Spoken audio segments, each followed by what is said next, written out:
Hello there and welcome to another live chapter reading for Itsy Bitsy Book Bits. Today I shall be reading from The Traveller, Book 2 by Deborah Dugan.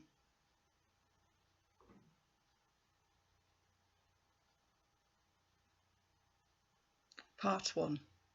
Prologue. I ended up staying longer at the hospital than I had told Harry.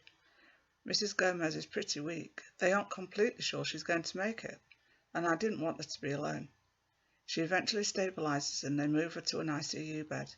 I had the passing wish for an ICU bed for Harry and hope he's stabilised as well.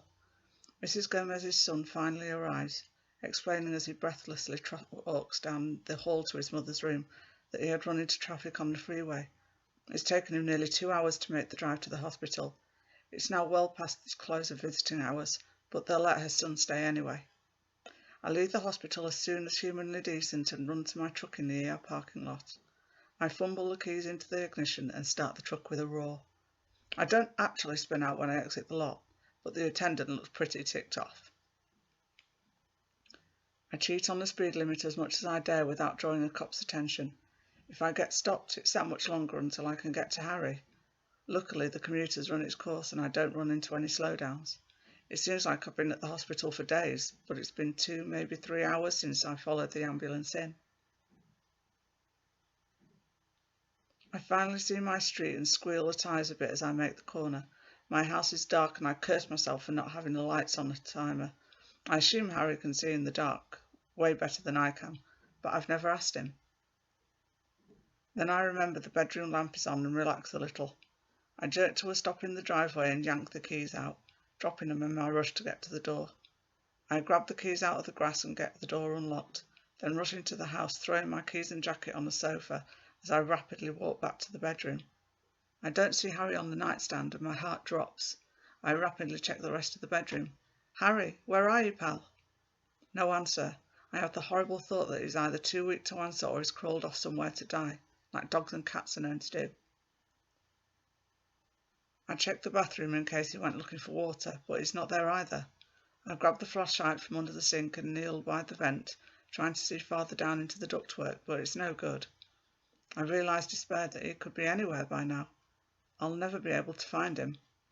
I fall back and sit on the floor, bracing my elbows on my knees, holding my head between my hands. He can't just be gone. The biggest cliché of my life turns out to be that I never took the time to really tell him how much he's come to mean to me. I didn't know how dull my life was until this random miracle that is Harry showed up. I clench my fists and know that there's nothing I can do for him now. I'm too drained, shocked and bitter to cry. I used to ridicule people who treated their pets like humans and paid so much attention to them. Harry is no one's pet, but I get it now. I wonder what I would truly give to have him back in good health. He saved Mrs. Gomez's life, and now I think he's going to end up dying alone because of it. If he survives, it'll be because he went into hibernation, possibly for years. What will have become of me by then? Will I still be here, in this house? How can I leave knowing he might be somewhere close? What if he tries to come back and I'm gone? I wish I could scream out all the anguish that is choking me and taking my breath away. I feel like I'm suffocating. It's all too much for me to deal with now. I am exhausted and racked with grief. I stand up after a time and turn off the bathroom lights. I want solitude and darkness. I drag myself back into the bedroom, thinking I'll get ready for bed and sack out early. I'll think of something to do tomorrow. I change into pyjamas and leave my clothes lying in the middle of the floor. I don't care.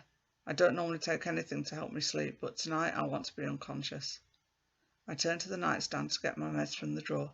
I take 2 pills out of the bottle, drop it back into the drawer. I shut the drawer and reach up to turn off the lamp when something catches my eye. I see some odd marks on top of the nightstand that I hadn't noticed before. I figure I must have dragged something gritty across the surface at some time. I'll have to refinish the nightstand when I have time. I welcome these distracting thoughts and lean in for a closer look at the marks. I realise they aren't just marks. They look like letters. I feel a wild surge of hope as I read. Don't worry, I sleep now. Wait for me, love. The air was chill under the house, despite summer nearing its end. It was also very dark. Sunlight didn't extend beyond the edge of the foundation. The soil was cold but dry. The burrow Harry had chosen turned out to be surprisingly lengthy, extending much farther underground than one would have expected based on the small opening. The tiny den at the end was barely large enough for Harry to turn around in, but he had curled himself into a tight little ball and was finally able to give himself over to sleep. He felt sorrow, but also held on to the hope that when he emerged, he would be strong again and could resume his friendship with Tristan. As was usual for his stasis periods, Harry first slipped into a regular sleep cycle. As he gradually relaxed, he drifted into a normal sleep. Once his brain entered a deep sleep state, his metabolism began to slow incrementally until it reached the point that it would be difficult to ascertain whether Harry still lived. His heartbeat slowed along with his breathing, once or twice a minute, then once or twice an hour, and so on. At the apex of the measured process, Harry might breathe once every cycle of Earth's moon. In this way, Harry entered into stasis and could stay this way for a very long time. Over the eons of his life, Harry's cells had evolved to carry high levels of oxygen, and his lungs had developed the ability to rebreathe exhaled air without poisoning himself. At stasis levels, the rebreathing process could continue indefinitely. The unusual chemical processes that rebuilt Harry during stasis would make slow, deliberate use of his existing mass, molecule by molecule, for the energy needed to continue changing his body. When his existing mass was used up, any mass surrounding him will be drawn in as needed and included in the process. The size and configuration of his body could change with the inclusion of such additional mass.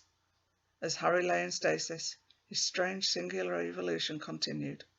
Cells found new instructions to create new things within him. New structures were built molecule by molecule. New ways of delivering energy to body parts came to be. Energy levels were minimal still, but sufficient for the immediate purposes.